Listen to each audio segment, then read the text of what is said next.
Welcome back to another video where we will continue to talk about sequels, but if you do like my content, please consider dropping a follow, a subscribe, share the video. You know, it really does help the channel grow. I really do appreciate that. But getting right into sequels, and we're gonna delve into video game sequels. Video game sequels being really good ones. Well, obviously, Spyro's got some pretty tidy sequels, and I would liken that. Well, Spyro 1's the best one, the one we're currently playing, but I do have quite a lot of sentimental love for Spyro 2. Now, you can call it Ripto's Rage, Gateway to Glimmer, I don't really care, doesn't bother me, but that is an example of a sequel done well. Now, it's not eclipsing the first, but it has some really cool additions where you get to see, you know, the head bash, swimming, few different game modes. I think you start doing, like, it's not all perfect by any stretch of the imagination, but it was a really tidy sequel. Speaking of a video game sequel that was arguably better than the original was Crash 2. Crash Bandicoot 2, I think it's the Wrath of Cortex? No, Cortex Strikes Back. That's right. Spyro 2, I think Spyro 2. Crash Bandicoot 2, I do have a lot of time for the very first one, and anyone who's done the original, I mean like the original, not the remaster, but the original. Boy, that is a platform game that would traumatize you with the amount of fails that you would have on Stormy Ascent. I think I've already spoken about Stormy Ascent and how difficult it was. But I suppose as far as replay value is concerned, I thought Crash 2 was up there with one of the absolute pinnacles of video games. And similar to this, what it does really well is simplicity. And, you know, it only had X square circle in many respects. And I really do think that that's all you need as far as video games. Because it doesn't need to be overly sophisticated, because you can make the problems difficult, not necessarily the combinations complicated. Because, you know, if you just make the platform or the things you'd need to avoid a bit like Stormy Ascent, which is a bit more traumatic than, it's just traumatic as far as the level is concerned, you can make the game challenging just by that. And also the other one is the likening to the traumatizing Mario levels that people have made on open source, via an open source, which is hugely impressive.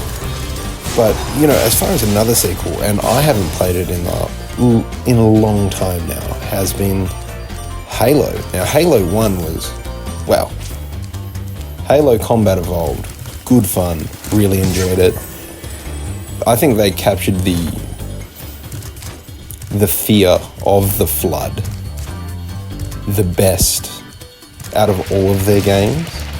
The graphics improved and all of that sort of thing, but as far as like just at how ominous the flood felt in a thematic sense and the way they built it up with the music, I thought it just, and maybe because it was the very first, it felt scary in some respects. Like you always, well, at least for me personally, I'm a bit of a pussy, but I always felt like I needed someone to play with me, because otherwise I was just going to panic.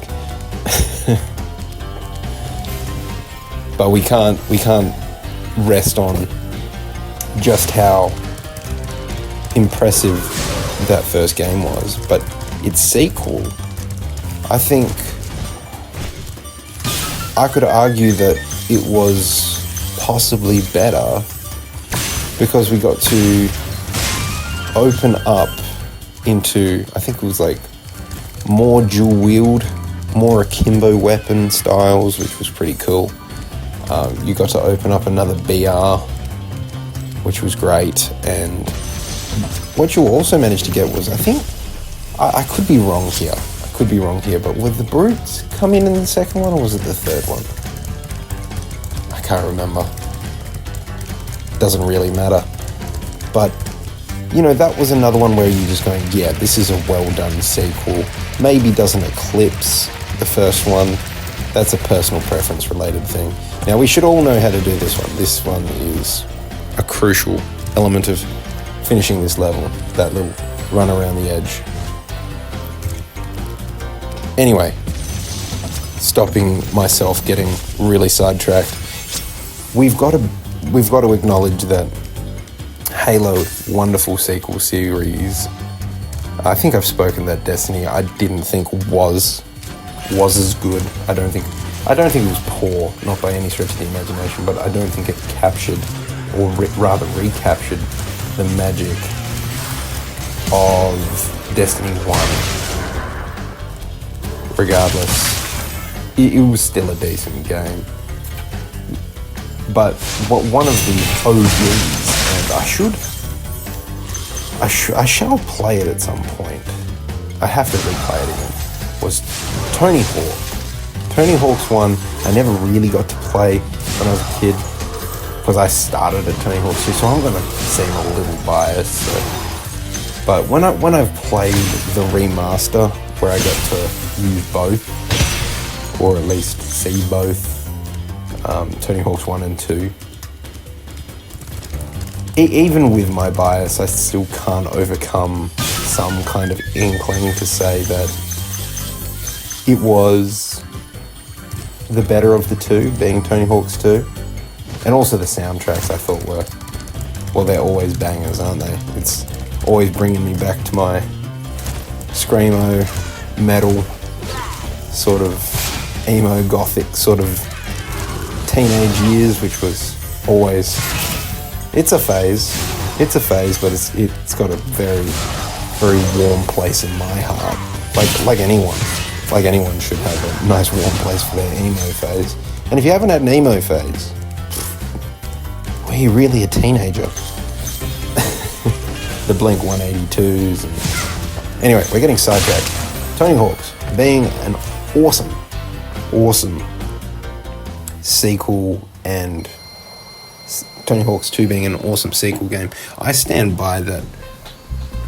My eldest brother is the king of that game. I do not know how that dude's able to score in the millions and millions of points. It's truly impressive, but the replay value of that game is really up there, because you always learn something new. There's a new gap, there's where you can bring the board through. But continuing on with like really important elements of that bring about these, you know, sequel games. I'm trying to think of one that wasn't so strong, but you know, one that has popped to mind has been Tomb Raider, and that was good. That was really good. I don't think they were as good as the original Tomb Raider. The original Tomb Raider on like PlayStation 1. That was still fantastic. I really enjoyed that. As we enter Jacques, I don't know. I'm gonna say Jacques. It just feels right.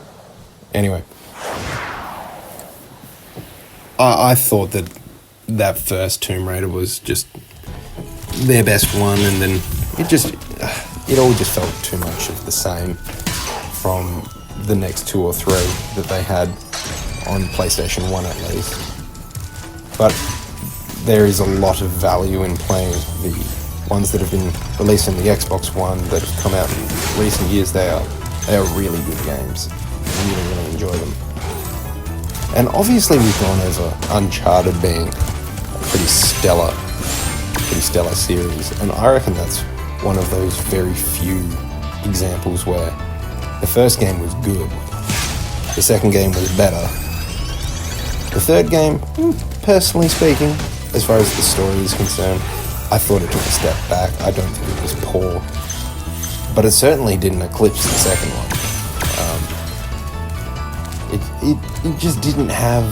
I think it was always hard pressed to beat that second one, because that one was a beautifully constructed game. Because that was the one where they went to Shambhala, or Shangri-La. Basically, some version of the Fountain of Youth. Not exactly the Fountain of Youth, but basically maybe a superhuman. It was amazing. And I forget what the crystal was called that they were using. It was a blue crystal, but it was dope. It was an amazing story. The third one, it had a really well done romance side with, I forget her name. It's been a while since I've played. Anyway, they did that really well.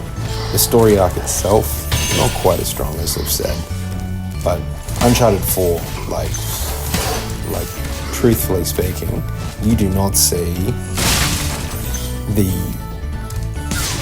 what would it be, the fourth game, so the third sequel toward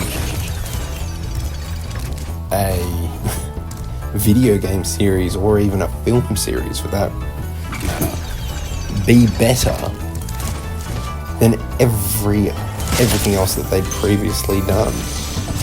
So hats off to Naughty Dog, by the way. That was extraordinary, and I can't wait to play through that game again. Like, you just experienced me fangirling hard, like fangirling, fanboying, however you want to say it, whichever one seems more derogatory, because I am straight up going to be kissing some ass for those guys. That was an amazing. Can we just appreciate one try for that?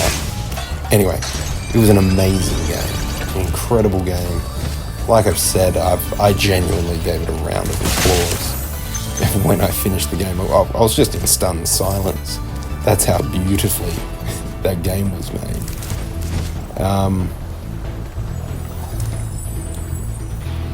Yeah, I don't know what just happened here. That was really ordinary. Yeah, I'm really struggling. But yeah, tell me what you think is if anyone can comment, it would be sublime. Share me your thoughts on, what video game sequel might have been better than the original, worse than the original, on par with the original. Different thoughts. We may delve into other ones in a future playthrough, where we can discuss other video games that have been a flop, maybe. The flop video games we try not to talk about. It's just not a vibe. Anyway, we're now confronting Jacques. Confronting him.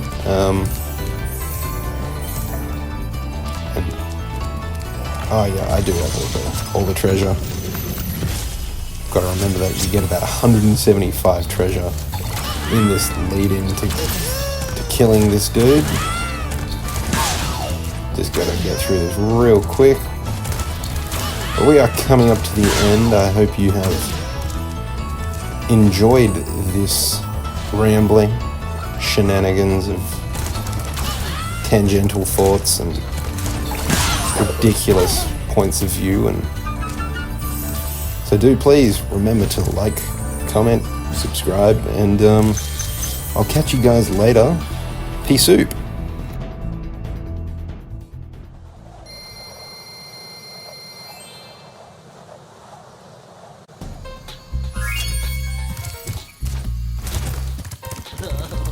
Well done, Spyro. I hope you know what lies Nasty's world. Are you ready to go?